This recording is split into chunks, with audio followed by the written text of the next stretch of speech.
So let's go over just a little bit here. We're going to be talking about building a reference library, and I'm going to be specifically using as my software example Zotero, though the principles we're going to talk about today can be used with any software management package, any reference management package.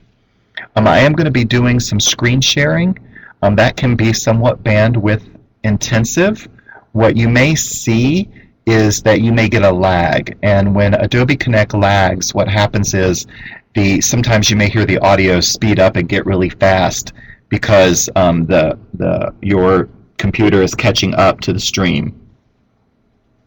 So in those situations, you're most likely okay, but there is a possibility that Adobe Connect could crash. It has done that on me before. If that's the case, we'll all log back in, we'll all be fine, and I'll start the recording a second time. But I'm pretty sure that we should be okay. Adobe Connect has gotten a lot better about the way they manage screen sharing, so I think we'll be okay. But I won't do a lot of it, but I'm going to do some of it just to show you some examples of what I'm talking about. Does anybody have any initial questions before we get started?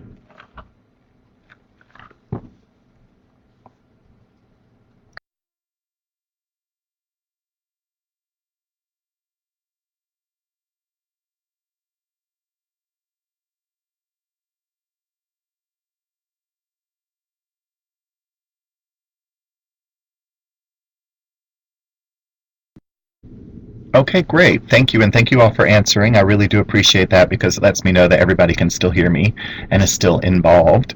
The way this normally works in these webinars is I'll have you type all of your responses and I'll be the only one talking simply because that preserves bandwidth.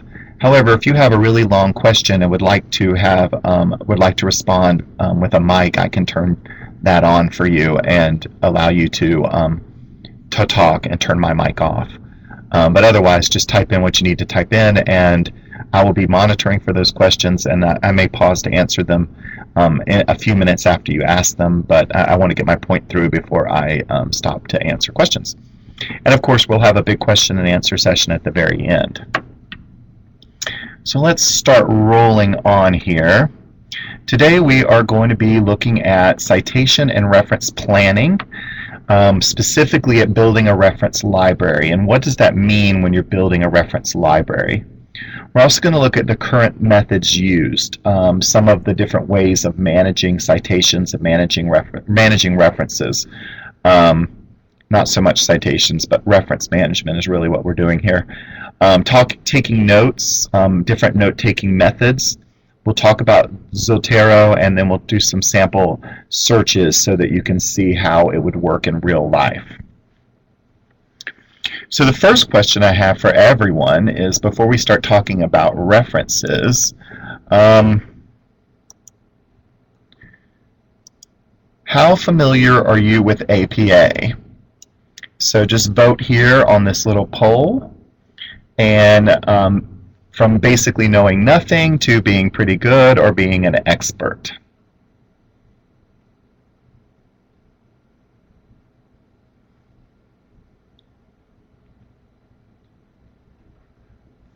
Okay, let's broadcast these results.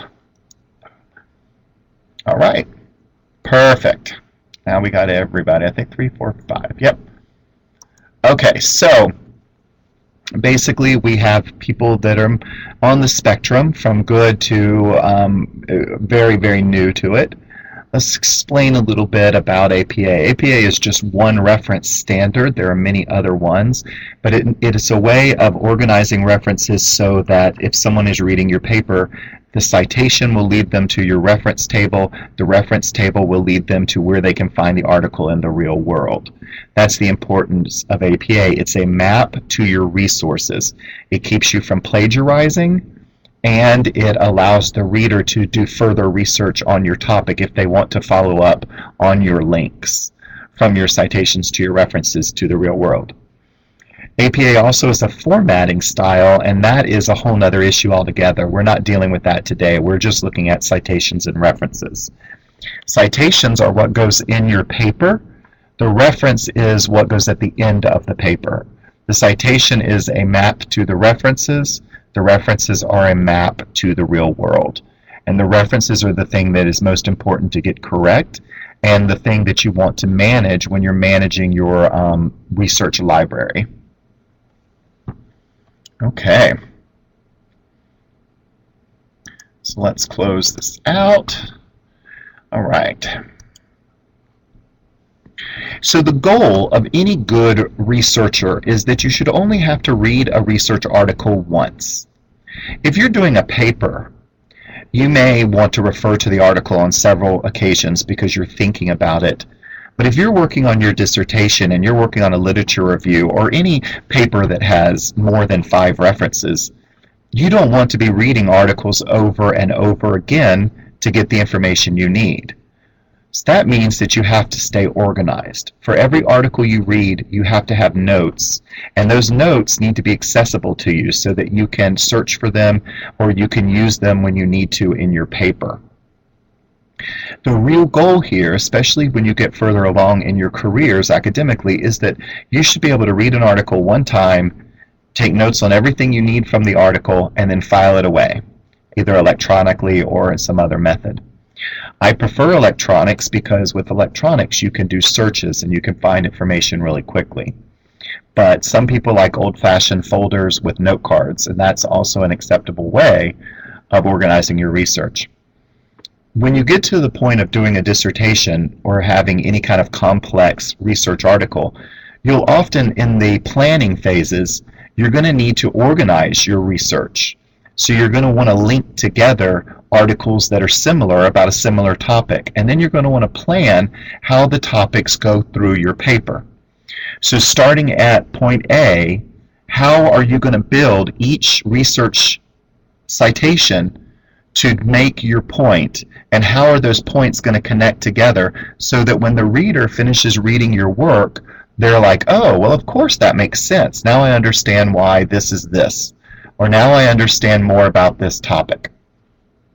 In order to do that, you will often have to organize your research so it makes sense. If you're going to talk about, let's think of some topics, trees in the first section of your paper, and then you're going to talk about city planning in the next section of your paper, and then you're going to talk about park systems. You want to be able to plan that flow, and you need research then that supports that flow plan. You're going to have some basic research on trees. That research is then you're going to have some research on city planning, and possibly city planning with trees. And then you're going to need to have some information on parks. And you're probably going to want some transitional references on parks and city planning. So then you would line those all up. If you were doing them on index cards, you would lay them out and put them in the order you want to present them. You want to move from a general discussion of talking about trees to a more specific discussion of talking about trees and city planning, and then end with your discussion about parks and city planning and how that all ties together. So having your research in a format that you can organize it in that way really helps you to be able to get your papers written quickly and make sure that they make sense to you as you're going along. It's all about the planning process. But also, when you're in an academic program, whether it be a master's, an undergraduate, or a doctoral degree, well, not so much an undergraduate, but a master's or a doctoral degree, the ideas that you're going to be reading about throughout your program are going to be used again and again and again. Articles that you read in your first introductory class will be used typically in your dissertation at the very end. For some programs, like the program at CityU, you're expected to, in your comprehensive exams, to refer back to the research that you learned about in each of your classes. So it's important that you don't forget what you're learning as you're learning it, because believe me, when a class is over, your brain tends to dump everything you learned out of it. How many people has that happened to? How many of you have had the experience of getting through a class and then like a week later not remembering anything about it?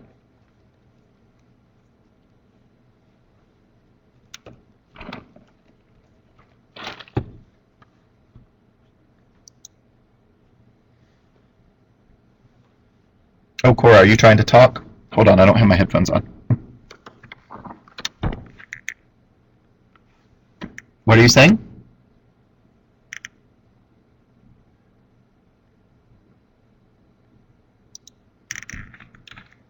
Corey, I'm going to turn off the microphone for now. It'd be probably better for you to type at this point. Thank you. That's great. Um, so, exactly. So, sometimes that happens.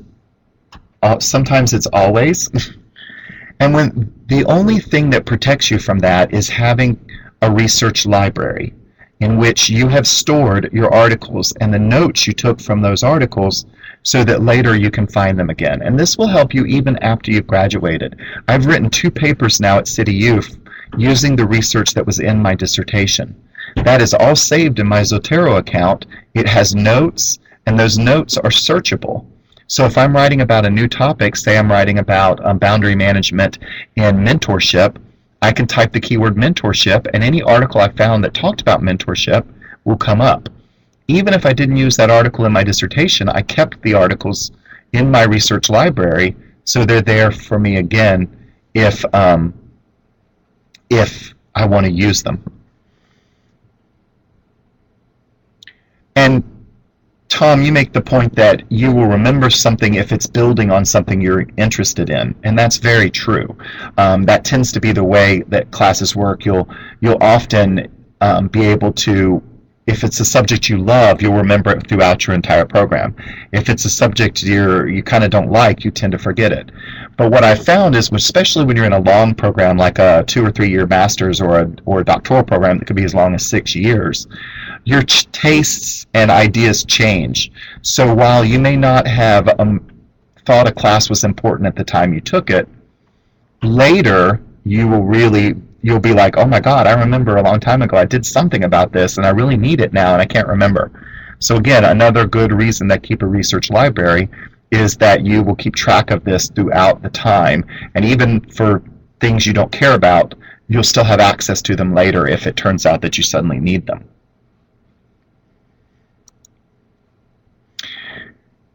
So the important thing about research is categorizing it. You want to know the topic or the category that an article fits into, and it may have many. Think of them as tags. You want to put the tags on the article that will organize it in a way that you find memorable. If you're reading an article about student affairs and it specifically talks about dorm rooms, and student alcohol use, you may categorize that under student affairs as a general category, or you may categorize it under the topics dorms, student alcohol use, student affairs policy. And those may be your 3 tags or categories, or topics categories that you put the work in. That's important because later, when you're going back to build a paper, you may want to reference student alcohol use, or you may want to reference dorms. You may be writing a paper about dorms, and you may need to put those in. So you'll be able to pull every article you've ever read that has something about dorms in it. Now, in the case of being in the leadership program, obviously, a lot of articles you read are going to be about leadership. So leadership would be a pretty bad category to use. But there are different types of leadership: servant leadership, adaptive leadership. Those might be better categories. You may also do it by put in topic tags like leadership in the police, or leadership, CEO leadership, or executive leadership, something that further defines what it would be used for. That way, if you're doing an article about transformational leadership in the police force, you can type in police, transformational leadership, and you'll pull up all the articles that have those tags on them or have something to do with that information. So whatever system you create, even if you create a system on paper using folders, you're going to need to figure out a way to categorize those folders. So like if you can have a hanging file that might be the category of leadership. And in that hanging file, you might have file folders that say all the different types of leadership, and then the articles go in those file folders. Now, I'll be honest with you. When I started my PhD program, that's exactly what I did. I created a whole bunch of hanging files and stuck articles into folders and had topics on the folders. The hanging files were categories, the folders were topics.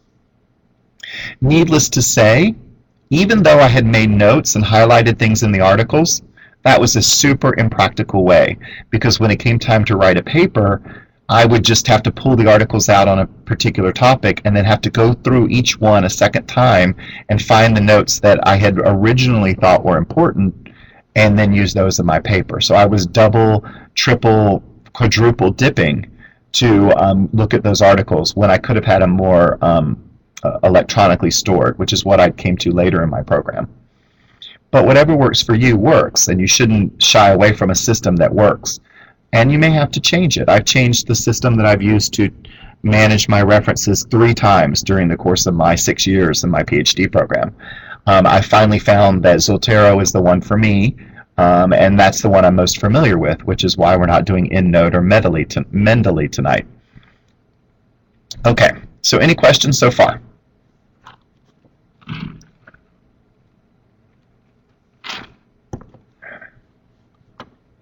So that leads us to our next poll as well. So how are you managing your references now? You can check as many of these boxes as you want. Tell me about the different ways you're managing your references now.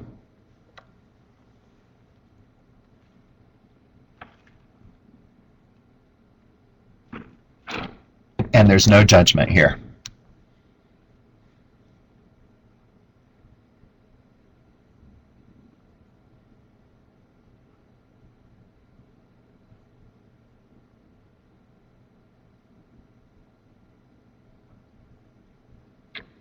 And that is perfectly fine. And I'm not sure how to pronounce your name. Is it Ritu? Great. Yes, Ritu. This will be a good class for you, a good webinar for you, because it is. If you're at the beginning, you can do no wrong, because you're starting out, and so this will be a great way to get you from the beginning all set up. For the 2 of you who checked some other method, tell me in the chat box what is the other method you're using, just in like really quickly.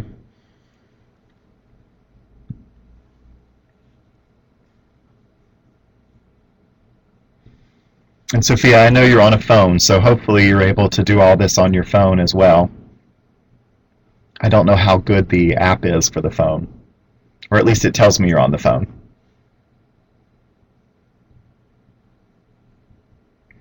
So you're using some Mac apps to organize references, okay? Tapforms, never heard of that, but it sounds interesting. Great, Sophia, good, good, good. And that's the other way a lot of people organize their data. I'm glad you brought that up, Sophia. A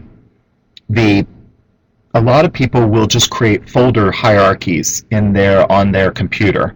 And the folders will be categories, and then in the category folders they'll have topic folders, and in that they'll put the articles.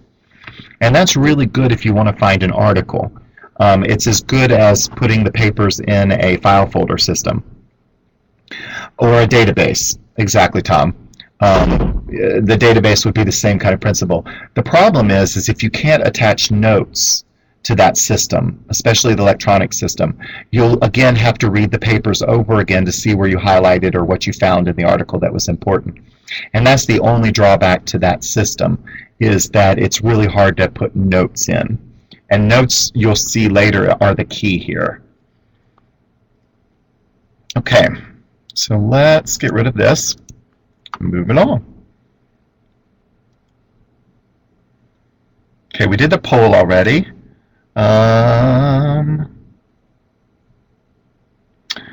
So we answered really most of them, but the one question I still have is, what currently are all of you needing research for? Are you in a master's program, a doctoral program?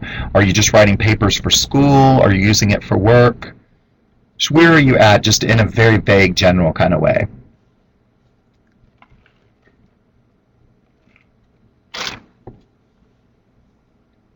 Great. New MBA student, this is really good for you here. Doctoral program, and work, great. Doctoral program, using it for work, exactly. So for the MBA program and for the people who use this for work, both of those uses A research library is good to keep because you never know what your boss is going to throw at you. And when you're in the MBA program, you're going to run across a lot of really good articles that will be practical in your workspace. The doctoral program is a little bit more theoretical, and you're going to need to know the theory, but in an MBA program, it's very practical. So if you read an article, you want to be able to access it in the future when you get into that work situation that you're going to need the article. So in both of those cases, and in the case of working, you're going to want to access and remember these things. So a research article, a research library, a reference library can really help you with that. So one of the things I want to highlight here, the most important, in my humble opinion, the most important, is the art of note-taking.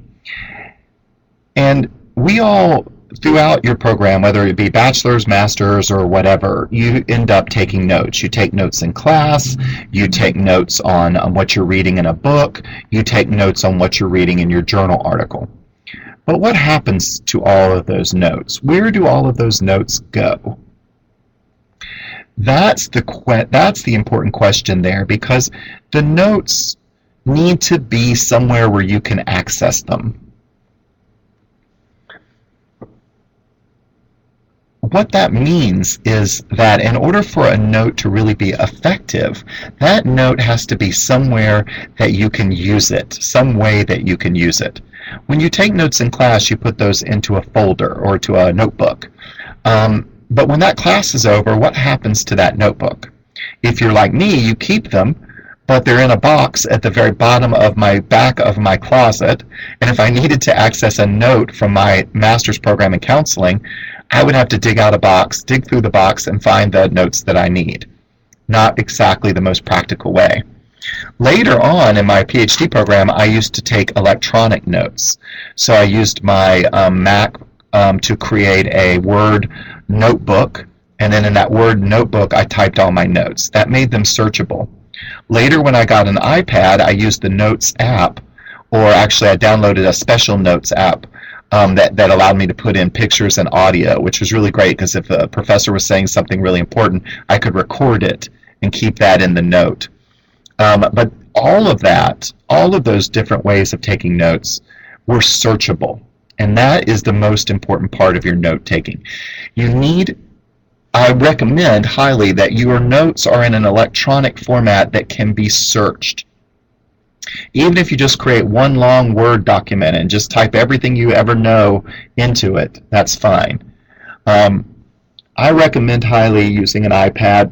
It's what I'm most familiar with. But you can also do this with a PDF reader. And what that is when you're reading an article, highlight in the electronic format the parts that are important, and then hopefully you can export those to a note system. What I would do is in iPad, there's a program called Goodreader. Goodreader allows you to read a PDF on your iPad, highlight with your finger sections of the article that you think are important, and when you're finished, you can email all of those sections to your email address. I would then copy and paste those notes into my into Zotero, which is my reference manager. So now I have the article, the reference, and my notes all in one bundle. So they were very searchable. And the great thing about doing that is that the notes are direct quotes. And even though in the doctoral program we don't want you to use quotes in everyday papers, when you get to your dissertation phase, you are going to need to sometimes use an exact quote. And so if you've already cut and pasted directly from the article into your notes the quote, you don't have to reread the article. The quote is right there. Everything you needed to know is right there in your notes. And that's a really big deal. And you can do that other ways. If you're using a PDF reader, you can often copy and paste parts of an article into the Word document and save that as the notes on that article. And that would be searchable using your search program on your computer. The thing about it is you need to make sure that the notes you're taking has the full reference for the article at the top and has the page numbers where the quotes came from in the document. because there's nothing worse than getting a quote and needing to use the page number and not knowing what that page number is. So make sure you have those bits of information, the full reference, including where to find the article, the notes, either notes that you're taking yourself, and you need to be clear on which notes are you're typing and which are direct quotes from the article. Make sure you put quotation marks around any of your cut and pasting from the PDF so you don't make the accidental mistake of plagiarizing something. And then if you are using quotes, make sure you have the page number for where those quotes came from. And that way you'll be set. If you have an article that you're reading manually, like you've printed it out and you're reading it, then you may want to just summarize in your notes what you read in that article. You still probably will have to go back if you need a direct quote, but you'll never have a problem with plagiarism because you've taken notes in your own words about the article. You know who the author is and the reference should be at the top of those notes. So you'll always have that summary that you can then paraphrase in your work. And that, I always tell people, if you want to avoid plagiarism, what you do is you read the source, then you take notes on what you read, then you close the book or close the source or close the computer, and then when you start to write, you only use your notes in your writing. You'll never have a problem with plagiarism because now you've paraphrased an article and then you're paraphrasing your paraphrase. So it's always going to keep you safe that way. You still need to cite it. Remember, you always need to cite when you paraphrase. Always, always, always. So, but make sure that you have the context of what you're writing about. Okay, so that's my soapbox on note-taking. So the note-taking solves the problem of only reading an article once. It also keeps you from having the dilemma of being in the middle of writing a paper and saying, oh my God, I read the best article about this topic and I really want to use it, but I don't remember where I read it. I don't remember what it was about. Or, writing a paper, a year after you took a class and knowing that the whole class you took was about that topic and you can't remember any of the articles that you read from it. Keeping notes will solve those problems.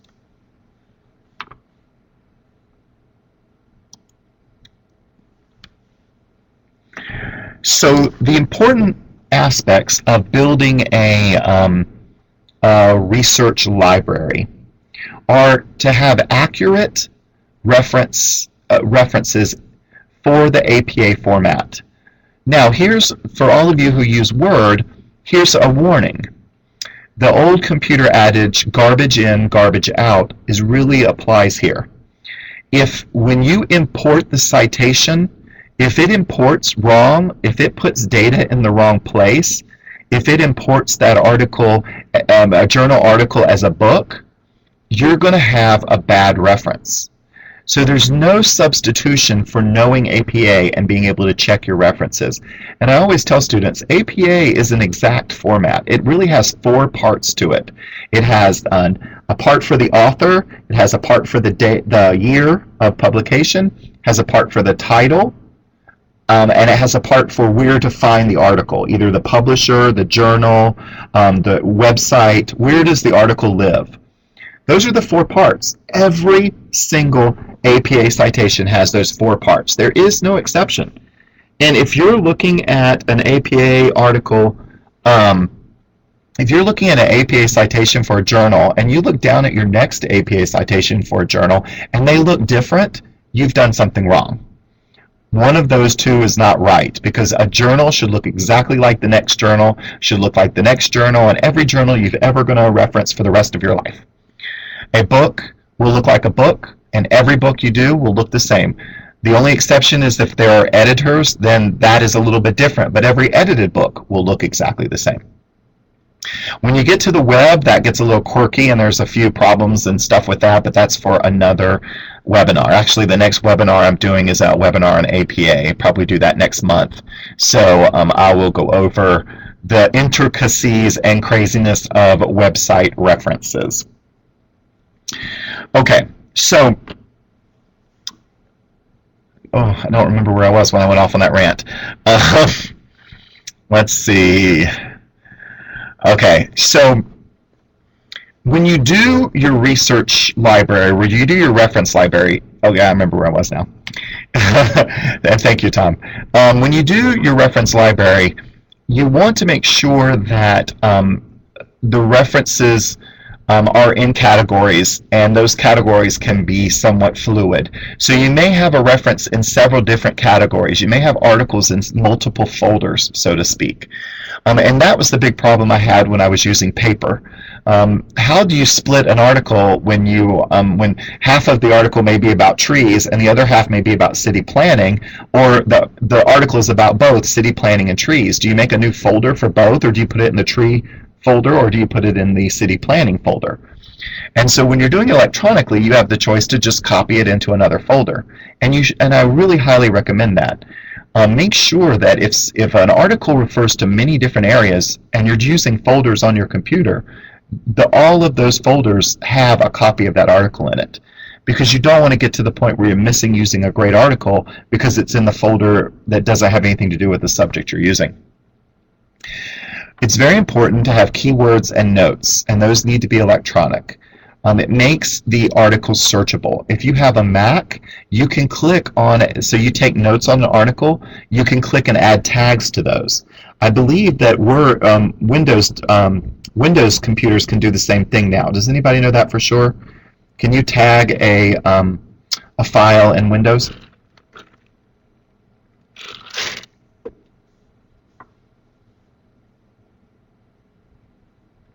Okay, nobody's rushing to answer, so that probably means nobody knows, which is probably means it can't be done. But there may be a way to do it, and I think I've seen that somewhere before, but it's not as easy as doing it in the Mac. But I think it is possible. I think that when you save a file, you can put a tag on it. I don't have a file open that I can. Let me test that theory out right now. I am going to open something. I'm going to save as, and yes, okay, so when you save as, there is a place that says add a tag, so you can add tags to the articles. So when you're saving a Word document, it's nice to take the time to add some tags to that Word document, whether in the Mac or in your PC, using that tagging function, because that will be your keywords, and that will also help you when you're searching for something. You'll be able to find it. Remember that you can have multiple levels. You can have categories for broader things, and then you can have topics which narrow down what you're doing. It's important, though, to not be too specific with your categories. You don't want to have the category or the topic be so specific that only one article would fit into it. That really isn't going to help you when you're trying to do research, because you may never have that exact combination of things again, but the article may still be useful in different areas and other areas. And you should always, always, always try to download the journal article. Number one, don't be that student who writes their whole paper using the abstract that they get for free on the internet. That is not the way that you should be doing research. So you should not use an article unless you can actually download a copy of it. The library is very good about having electronic articles, and then if they don't have it, you can click on Get This Article For Me, and the library can get the article and send it to you electronically. So that is an option, so keep that in mind. We'll talk a little bit more about Google Scholar and how to use that as well. But it's good to have the articles, and make sure when the articles download, typically they just are a number. Make sure you change that number to the title of the article and then add keywords to that article so they'll come up in your searches. Okay, how are we standing so far? I know I've been gabbing a lot. Any questions?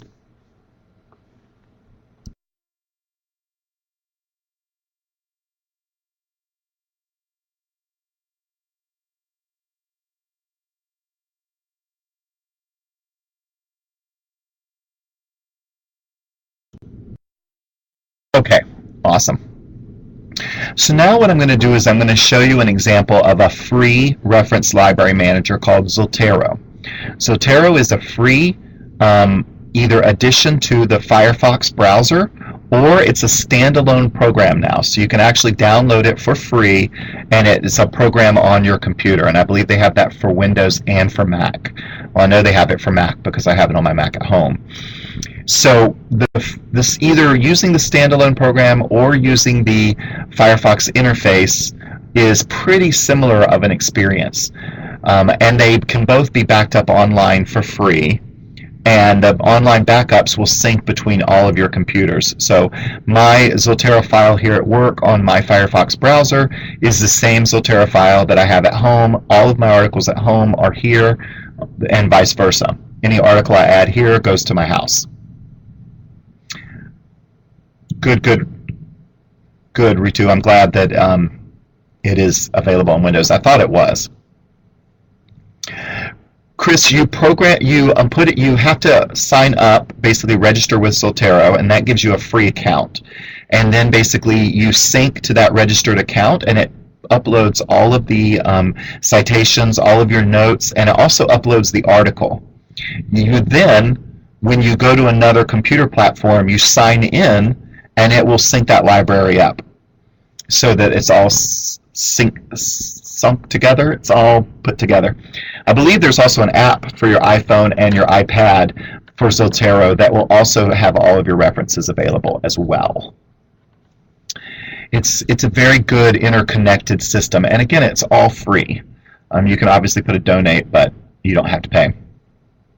Yeah, Chris, I'm pretty sure that it definitely has a Windows app, and I'm pretty sure the Surface can run any app that Windows does, so you could have it on both your Surface and your PC, and they would sync up together, which is super useful. Okay. So Zotero is a reference management tool, and it is the best way to manage references because it is all electronic, and it's very useful because it integrates with your browser. So this is an example of it running on Firefox. Now, it only runs on Firefox as far as I know. I don't know about Internet Explorer or Safari, but I know it does with Firefox, and it basically lives here. Let me turn on my little pointy arrow. Thank you, Ritu. It lives here on your on the bottom of your screen, and it just sits there. You can either open it or close it, and all of your references are there, living in this spot. It basically creates a file folder on your computer and loads all of your documents, as well as backup information there. So when you're using it, this is what the standalone app looks like. And again, the standalone app is very similar to the Firefox. You have your library that you build with all. You can have several different libraries. So if you want to have a library for one program and another library for another program, you can. But under the library, you can have folders. So you can have as many folders as you want. And articles can be, these are the actual articles in the library, they can be moved into any folder and can be there hundreds of times. For each article you have your info. Now this is what I was telling you about. Your item type here is a book. Now make sure that when you download the reference from whatever site you downloaded it from, that you actually did download a book reference and not a journal article. Then the title, check the title, make sure it's correct. The author's names. Now Zotero is smart enough for APA to abbreviate the first name. So you can type in the whole first name and it will abbreviate it for you for your APA. But double check that because you don't use the whole first name for references. So you want to make sure it does abbreviate it. And this is true also to make sure that the last name is in the last name category, the first name is in the first name category. You want to be sure both of those things are true. It will include the abstract, which you don't really need, but it's good for your notes. If it's a series, it will include the series and the volume number, the publisher, all that information, the number of pages. Anything like that will be recorded here. Then there's a notes column where you can add notes.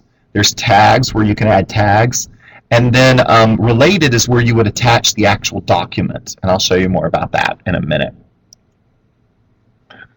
Like I said, it does sync online, so you can have it everywhere. And in Firefox, there will be little icons in your browser bar that tells you something can be downloaded for Zotero. which means that all you have to do is click on that and it will download the entire citation and the article to your Zotero library. And that's a really super, super cool thing. And I'll show you another super cool thing with Firefox as well that just saved me a ton of time when I was doing research for a paper the other day. Typically, Chris, I'll show you that in a minute. You typically have to download the citation, and Zotero will read that citation and put all the information in there for you. But there's also an adapter that if a PDF is set up with all the data attached to it, Zotero can read that from the PDF and also put that into your thing. So there's two ways to get the information in there. You can also hand type it yourself. It's much easier to do it automatically. And that works with Google Scholar or with our library's website. I'll show you both of those. I probably should get to that. All right, so what I'm going to do now is I am going to do the screen sharing. Now, typically what that means is that I can't see your comments, but they do tend to pop up in the corner. So I may not be able to respond directly to your question right away, but I'll keep checking back. I'll try to keep checking back to see how that goes. If any of you can't see the screen that I'm about to show you or have any problems, just type a comment in there and hopefully I will see it, but I'll check back in just a second to make sure we're all working on the same page. So let's share the screen. Stop that. Okay.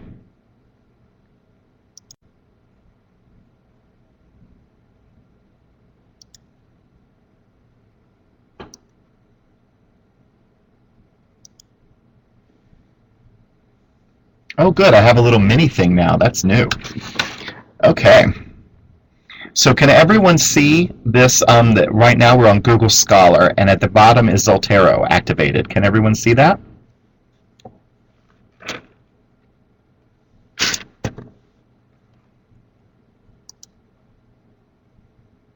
Great. Good, good, good. And I can see your comments. They've really updated this Adobe Connect, so I can really see your comments, so that's good. Okay, so now down here is Zotero, and this is my Zotero. So you can see I have a library, and under it I have information on student support, work-life boundary management, mentorship, new research on work-life boundary management, the communication plan research that I did. All of this research information can be repeated in many different folders. When I was writing my dissertation, I had a used in paper folder. So any article that I used in my paper, when I used it, when I quoted it, when I cited it, when I did something to it, I put it in this folder. That way at the end I could export this whole folder as a reference list, because Zotero will let you export a citation or a reference or a whole entire list of references. Cora, I'm sorry that I'm breaking up. And you can't even see this because you're on the phone, but I'll try to be descriptive in the explanation. Is anybody else experiencing sound issues?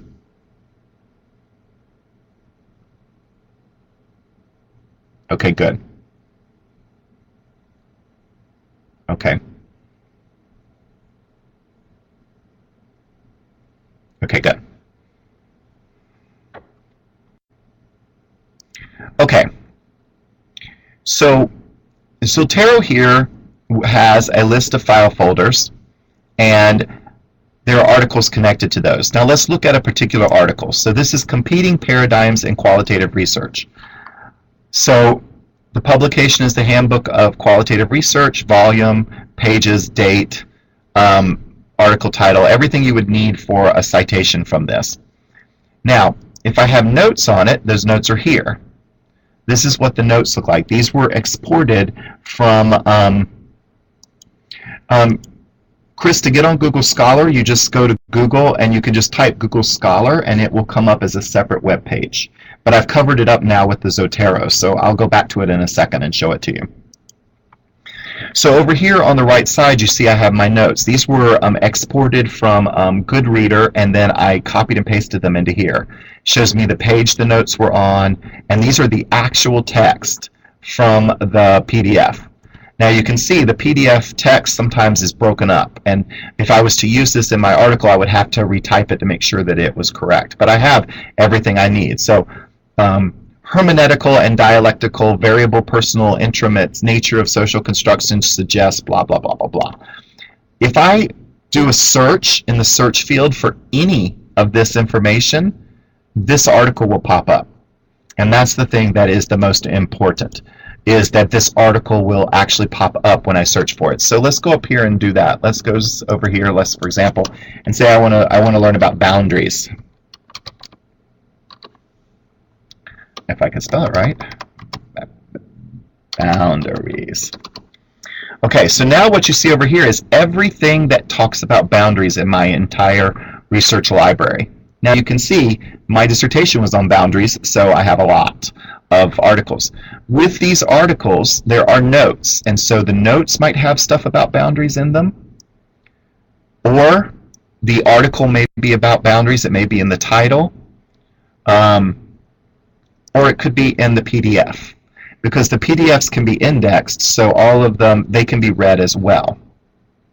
So now I have every single article that talks about boundaries. I have notes, I have articles, I have everything I need, and I can just choose which ones I want to use in my paper. Does that make sense? Like, can you see why that is an important trait to have in a system? And you can see there are tags here that I could click on, and these tags will pull up that I tagged articles on. It will pull up what I tagged, and you can select some, or select none, or select all of them.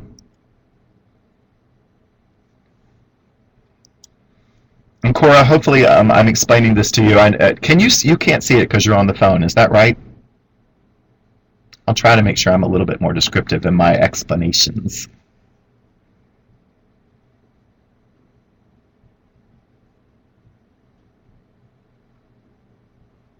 Hey Chris, welcome back. I know sometimes running the screen like this will overload the, oh good, Cora, that's great. So sometimes running this screen will overload the connection and you get kicked out. But I'm glad you're back. Okay, so now what I'm going to do is show you how easy it is to add something to your Zotero. And if you use EndNote or any other management software, this is what you're going to be looking for. This is the idea of what you want. So let's continue on our theme about boundaries and say, or let's try trees and city planning. Trees and city planning. Let's see what articles we got. Okay, so we got articles. Now, in Google Scholar, if you haven't used Google Scholar before, you have, it shows you the article, the citation for the article. You can save that, you can cite it, you can find related articles, or you can get it, if you're at CityU, you can get it at the CityU library. But it lets you know if there's full text available. And the way you know is like this. If you see the word PDF here to the right, that means this article is available as a PDF for free. If it's not free, but you want to use the article, you can go to the CityU library and search for it. So let's look at this article on construction, road construction, let's see, 3D reconstruction of roads for trees and city modeling. Okay, so this article is downloading. It is, you can tell by the poor quality, this actually pictures. So it probably is not going to have a metadata in it, which means I would have to type the data. So, but if I wanted to download this, all I would do in Firefox is go here to download the article. And you see here it gives me the choice if I want to save it to Zotero. Can everyone see that?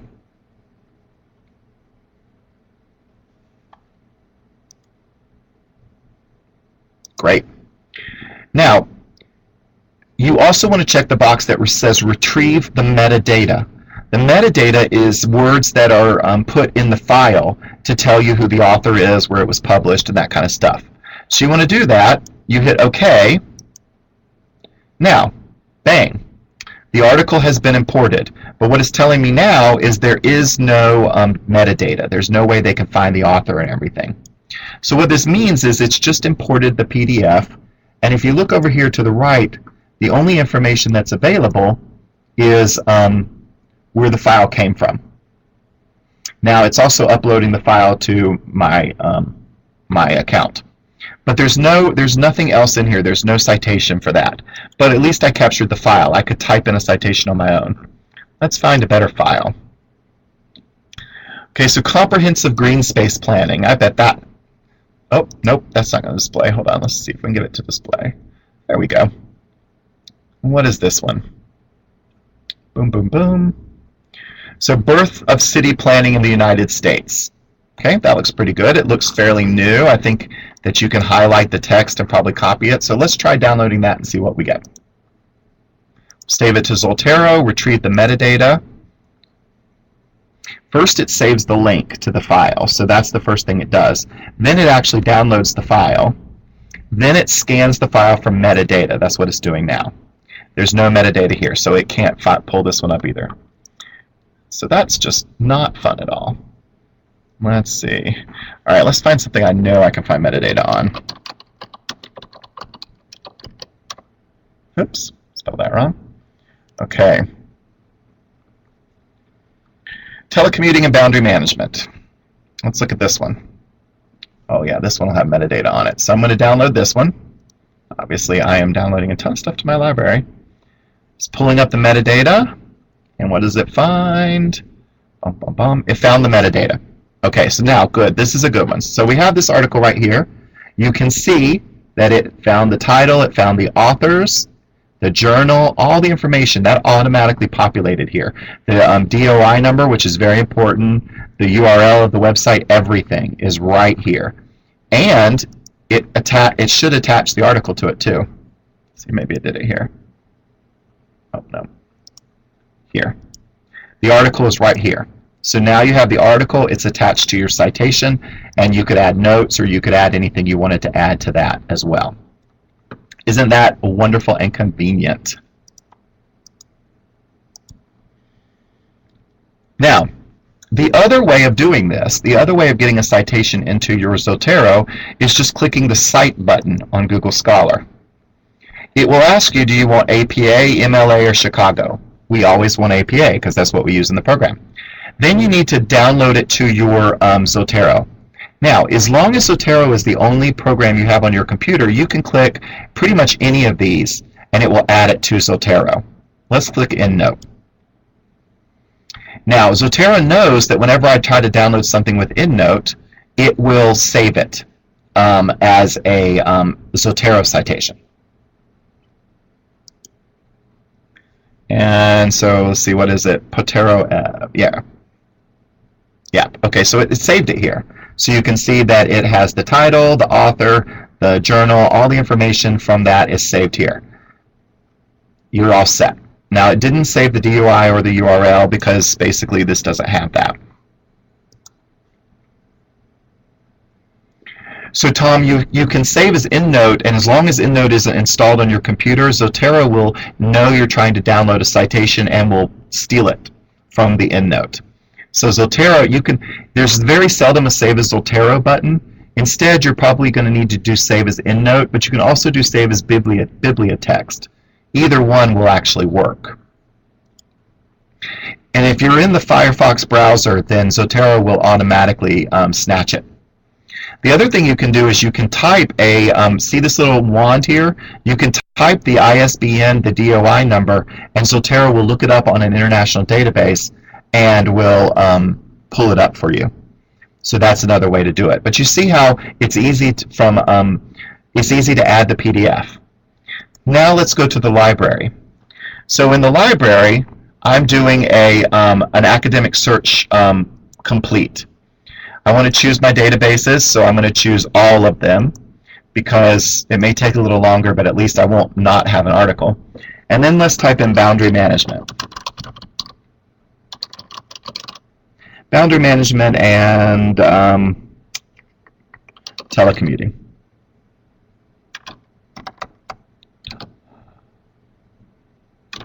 I can't spell tonight. Telecommuting. Probably spelled that wrong, but anyway, okay, so stuff comes up here. Now, in the library, you have the choice of pulling up full text only. So you can click on that, and it will only pull up full text. So here's an article. Here's the full text of the article. You can click on the article itself, and it will give you the article and all the information. If you wanted to export this to your to Zotero, you just click Export, and it will ask you.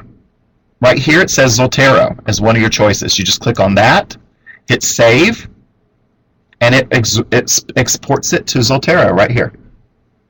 So now you have everything you need to know about this article, including the CityU direct link to the article. So you have all that in there. Now you can also, since it's a PDF, you can pull up the PDF as well. And then once the PDF is up, you have that choice again to download it directly to Zotero. And that's the best way to do it, because then you have the PDF and you have, I'm actually going to take this article because it actually is my topic of study.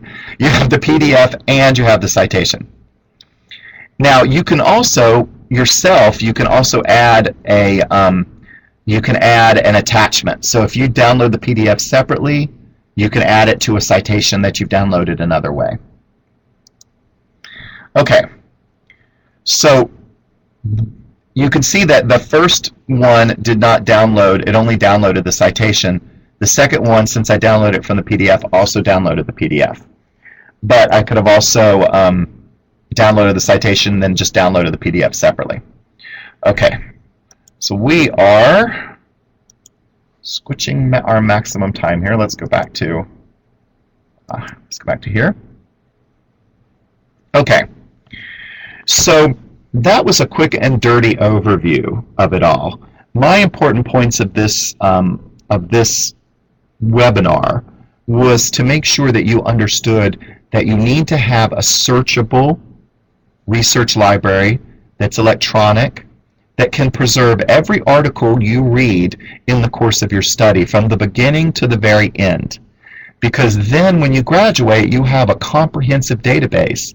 So if you're getting a doctoral degree in leadership or a master's in business administration, you will leave CityU or whatever school you're at with an entire database of information that you can access for the rest of your life. And that's a valuable thing to have. Okay, so final questions. Does anybody have any final questions? Let's see, Cindy has here. You can use Google Scholar or you can use the library website. Both of those are equally fine. I prefer Google Scholar because of all of the relational tools it has. If you find an article that's amazing, you can just click the button more of this article and it will pull more articles which are exactly like that. I will make the PowerPoint available as a PDF. You can email me for that, and the entire webinar has been recorded, so that recording will be available soon, and I can send you the link to that as well. It'll be on YouTube. So if you want the notes, definitely just send me an email, and that'll remind me. It's let me put that on here for you all, in case you don't know who I am. It's rankinp@cityu.edu. Email me and I will send you that out tomorrow. And Ritu, it does download the articles. Books, it will download the citation too. If the book is electronic in a PDF format, it might download that too if you can do that. But for books, typically you can just find the citation in your on the library website and then download the citation. The citation will be in there. You can type all your notes and attach all your notes, but the actual book itself probably wouldn't be downloaded, depending on the situation. But if you're doing an electronic book for like CityU, you can pull the citation into Zotero, and then you can copy, because the electronic books at CityU are cut and paste, so you can cut and paste the notes from the book into Zotero, and then you can use those notes to work on your paper later. So that is a very efficient way. While you're reading your electronic book, pull the notes out that you want and paste them into your Zotero in the notes column, and then you'll have everything you need. And thank you, Chris.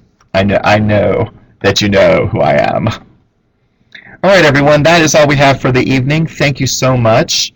Thank you, Sophia. It was a pleasure sharing information with you. As always, I'm available. If you have questions, please just email me. I'll be glad to answer them, whether you are in the doctoral program or whether you're in the MBA program. You're always welcome to email me. Have a great evening.